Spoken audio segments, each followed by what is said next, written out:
Saint Teresa of Calcutta, a life defined by service, suffering, and scrutiny. Mother Teresa, born Anjezë Gonxha Bojaxhiu, remains one of the most recognizable and transformative figures of the 20th century.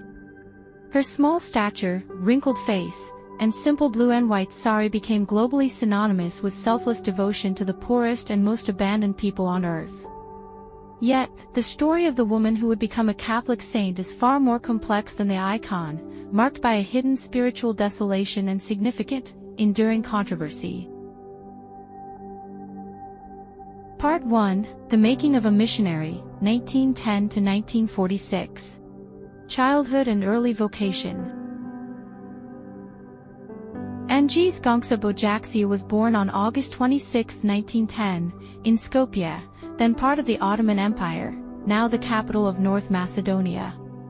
Her family was of Albanian descent, and her father, a successful merchant involved in local politics, died when she was just 8. Her mother, Drain, a devout and compassionate woman, raised Anjezë and her 2 siblings, instilling in her a deep sense of faith and charity. By the age of 12, Anjezë felt a strong calling to religious life, specifically to work as a missionary.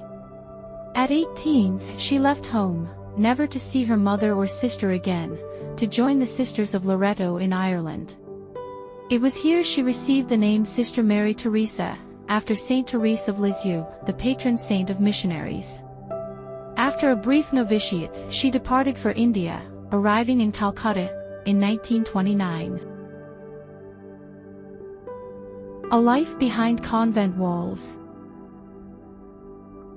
From 1931 to 1948, Sister Teresa taught history and geography at St. Mary's High School for Bengali girls in the comfortable Loreto Convent in Antoli, eastern Calcutta.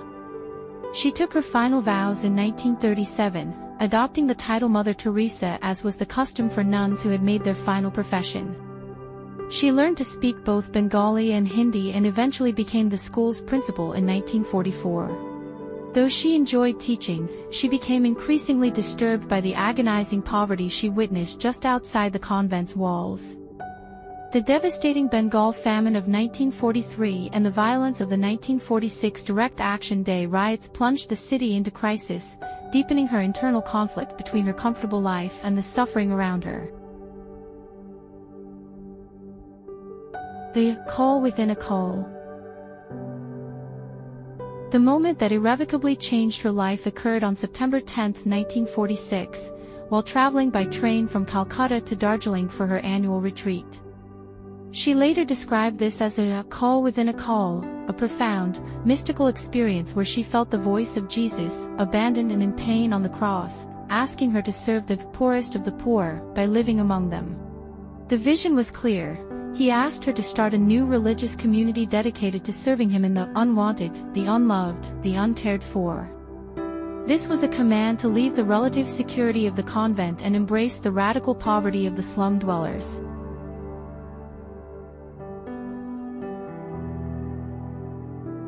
Part 2, The Birth of the Mission, 1948-1970s. The Blue-Bordered Sari. After nearly 2 years of seeking permission, Mother Teresa received authorization from the Holy See in 1948 to leave the cloistered order. She shed her traditional Loreto habit for a simple, rough white cotton sari with a blue border, the uniform she chose to signify her new life of poverty and to identify with the women of India. She took Indian citizenship, received brief medical training, and ventured into the Calcutta slums with nothing but 5 rupees, a rosary, and an extraordinary conviction. The Missionaries of Charity.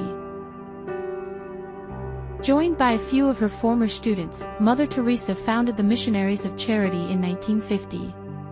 The order's 4th vow, in addition to the traditional poverty, chastity, and obedience, is to give wholehearted free service to the poorest of the poor. The early days were marked by immense struggle, but the sisters began to establish services that addressed the most acute human suffering. Nirmal Hriday, established in 1952, this was the famous home for the dying destitutes, where people, often found on the streets, could die with dignity and attention. Shirshu Bhavan, a home for orphaned, abandoned, and disabled children. Shandinagar, a leprosy colony that provided medical care and community for those suffering from the disease. International expansion. From the 1960s onward, the Missionaries of Charity expanded rapidly beyond India, with centers opening across the world. The Order's work was featured in the 1969 film documentary Something Beautiful for God and the subsequent book by British journalist Malcolm Muggeridge, launching Mother Teresa onto the world stage as a living saint.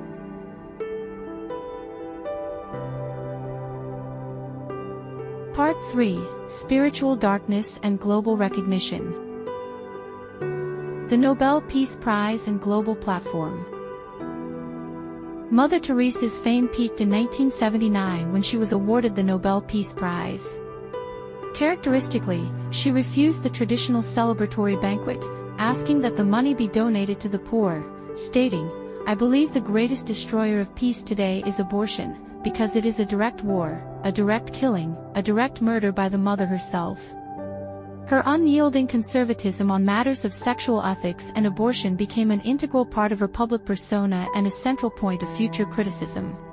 She used her global platform to travel tirelessly, opening hospices, children's homes, and centers for AIDS patients across nearly every continent, often in the world's most impoverished and war-torn areas. The Hidden Agony, a Dark Night of the Soul.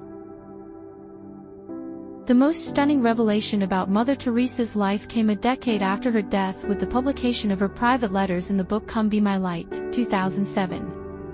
These letters revealed that, for nearly 50 years, from just after she began her mission until her death, she suffered from a profound and agonizing spiritual crisis. Following her initial mystical call, she experienced what Catholic theologians call a dark night of the soul. In her private writings to confessors, she described an intense sense of separation from God, of an internal void, writing, "The place of God in my soul is blank. There is no God in me.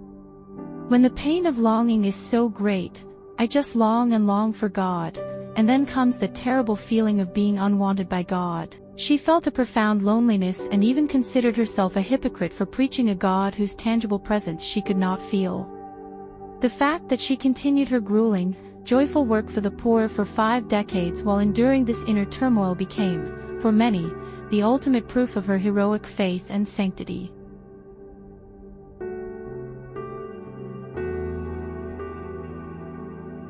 Mother Teresa's life was a testament to a faith that moved mountains, fueled by a relentless desire to embody Christian compassion.